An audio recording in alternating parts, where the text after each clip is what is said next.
Public health, hygiene, social and preventive medicine, basic aspects of personal hygiene and disposal of waste. Actually, there are two topics are there in it. We have to maintain personal hygiene. Then all the members who are living in this society or in a community have to maintain a personal hygiene. Then the total society or the total community will become healthy. That is called the public health. Then social and preventive medicine is another field in the medicine. That is actually how is the environmental factors, how are the environmental factors, then how we maintain the how we maintain the sanitation methods to prevent the medicine is nothing but preventing the diseases. How can we prevent the diseases? If we maintain the proper sanitation, if we maintain the personal hygiene, if all the members who are living in the society or in a community maintain the hygiene, personal hygiene, then automatically the public health is achieved. That is called the preventive medicine. That is called the health of the society. And here in this topic, the basic aspects of personal hygiene is mentioned. Of course, these basic aspects of personal hygiene is well known. If you maintain them, they maybe look like very small, but if you maintain this personal hygiene, automatically the society or the public will be healthy. And another important topic in this is disposal of waste. How we are disposing the waste material producing in the houses or industries or whatever it may be. If we maintain this, if we dispose this waste material in proper manner, then automatically we can prevent the medicine. Our society will be healthy from the diseases. That is very important. Means ultimately in this topic we are going to discuss about the public health by maintaining the hygienic process. Especially if we follow the hygienic process, what happens, we can prevent our bodies, we can prevent from diseases which are causing by the microorganisms.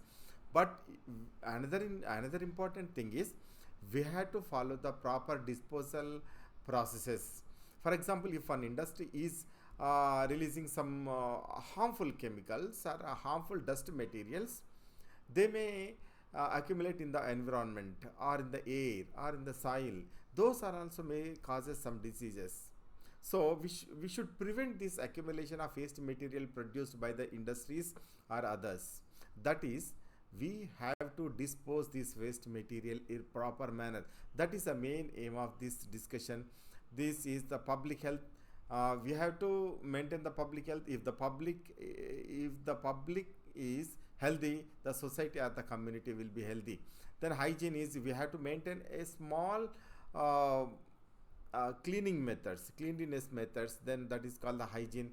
Social and preventive method is we have to prevent the diseases. How can we prevent the diseases? If we maintain the proper hygiene, if we maintain the cleanliness of our surroundings, we can prevent the diseases automatically. Then you may be wondered that these are the bathing, oral hygiene, hand washing, hair care and nail care.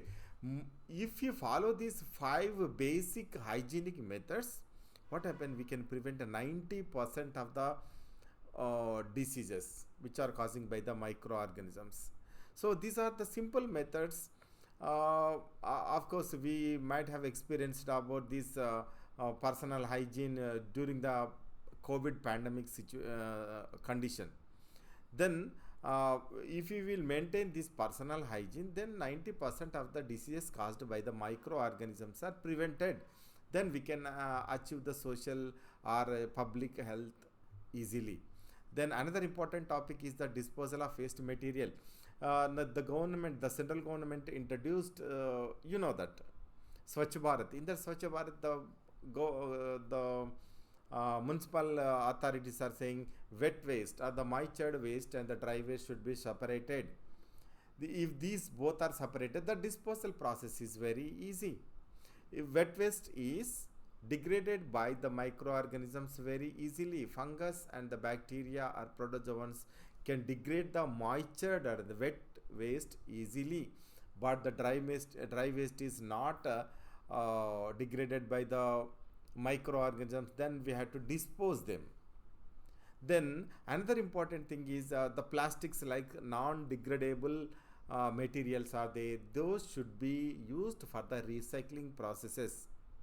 Then we can prevent the diseases automatically if we will mix the dry waste and the plastics and the wet waste in one container. What happens? The microorganisms will grow very easily on the moisture waste. Then those can accumulate in the surrounding environment very easily.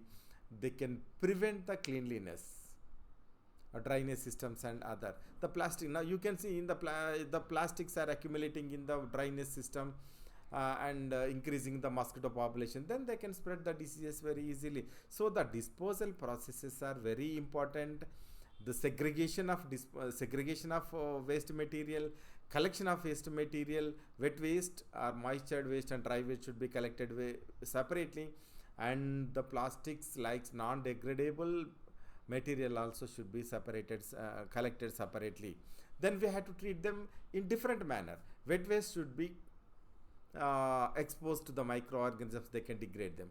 Dry waste should be disposed. Plastics like non-degradable material should be recycled. That is then the disposal will become very easy. Then we can prevent the medicine, we can prevent the diseases. Then we can maintain the personal hygiene. Then the public will be healthy. The public or the society the community will be healthy.